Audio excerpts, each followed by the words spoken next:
Hello and welcome to the Flipping and Wholesaling Houses in New York show. I am Michael Pinter. I teach you how to start flipping and wholesaling houses in New York, or if you're doing it already, how to grow your business. So I got asked a question about shadow inventory or zombie houses. So the idea is that banks own this bunch of property and they're holding it. And how do we deal with that as wholesalers? And the truth is you don't have a lot of options with that. So a lot of people on the internet tell you to go driving for dollars and look for crappy houses, right? There's a lot of properties in our area that are boarded up or are listed as condemned, that kind of thing. And the thinking in other parts of the country is that you're going to go find that property, skiptraced the owner, and then buy it from them. The problem is in New York, and I'll tell you this from experience. I thought that was a good idea at one point, so I got what is the name? Deal Machine. I think that's the name of the software. And I had a bunch of people driving around, and I got 600 properties that were all crappy.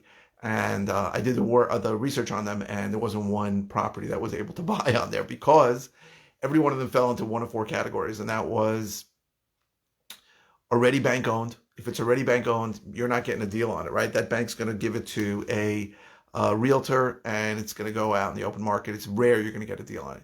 Second possibility was it was already bought by another investor, either at auction or some other way. So that's gone. Third one was incredibly underwater. So a guy owes $1 million on it in foreclosure for 10 years, and it's worth $300,000. I'm not getting into that whole short sale situation and that kind of situation. And then fourth situation was it was a reverse mortgage. That was very common. A lot of reverse mortgages. So reverse mortgages are a rabbit hole to go into. I understand reverse mortgages very well. I did them for many years. I was in the mortgage business for 17 years. I learned how reverse mortgages work. I did a bunch of reverse mortgages. I like the product. The problem is if you're looking for what the balance is on a reverse mortgage, it's almost impossible to find out because two reasons. One is you can't get a balance from the servicer. They won't give it to anybody but the borrower or their heirs. And at the time when these mortgages were recorded, they were recorded for 150% of the maximum allowed loan. But that doesn't mean that's the balance. So if someone took a loan, they might have only wanted $50,000 and taken $50,000 out, but they were allowed to get $400,000 to be a mortgage recorded for $600,000. So when you see what's recorded there, you have no idea what the real balance is, and it's very hard to find. If you are in touch with the heirs, then you can get the balance, and then you can decide if it's a deal. But everything I saw, over 600 properties fell into one of those categories. So I've done videos about people how to do the research online when you see a house like that, just to see if it falls into one of those four categories. And if it doesn't, it could really be a home run. It could be a six-figure deal. If you find a deal that has no mortgage on it and where somebody died, and you can go find the heirs and say, hey, you're interested in some money, I can sell this property. 99% of the time they think the property's gone. Oh, the bank bought it already. The taxes weren't paid. The municipality bought it. But really, you can make a huge deal. But you got to do that research first. So this zombie, so people ask me, what about all these REOs that are going to come out? I'm like, that doesn't help me, right? An REO is not what I'm looking for, right? For the first 4 years I did this, that's what I did. I bought at auction those bank properties that before they became REOs. So let's just explain what REO. Explain the whole situation. A bank forecloses on a property. There's a long process in New York to foreclose. During that time, in theory, the buyer you can buy the property and pay off the loan. But very often the interest and the fees grows to be very large. Obviously, it depends on how much the balance was on the loan. Then it goes to auction. At auction, they try and auction it out to somebody. That's where I would buy properties for a while. Sorry about that. And then if nobody buys it, the bank buys it. Right? It goes back to the plaintiff, the bank, and then it becomes an REO, a real estate owned. And at that point, it's going to go to a realtor. There's a process the bank has.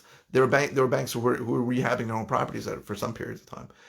But that's the story. So this whole zombie house and inventory thing, I find is not so easy to get. What I do now, and really for the last 5 years, is I go direct to seller. I go direct to seller because I can buy things cheaper and I don't have to compete. Very often, I'm the only person making an offer. And even if there are other people making offers, very often I can get it just because of my sales tactics. So that's how I feel. That's the right way to go into the business, according to me, in my humble opinion. But so this whole shadow inventory that people are talking about, that all these banks are holding out these properties and somehow they're like going to release them one day, is unlikely. In 2008, the banks were taking back property so fast, at such a high rate, that they were trying to sell them in bulk to people. But you needed a lot of money to go buy that if you wanted to buy a bulk tape of 1,000 properties. So the whole zombie inventory REO thing, it's not going to really affect us much. I think that you really need to know how to do research online in your area to find out. Oh God, to find out if a property is already if it falls into one of the 4 categories I said before. Okay, if you want help on how to do this, you can go to howtoflipnewyork.com. If you like these videos, please click like, and if you're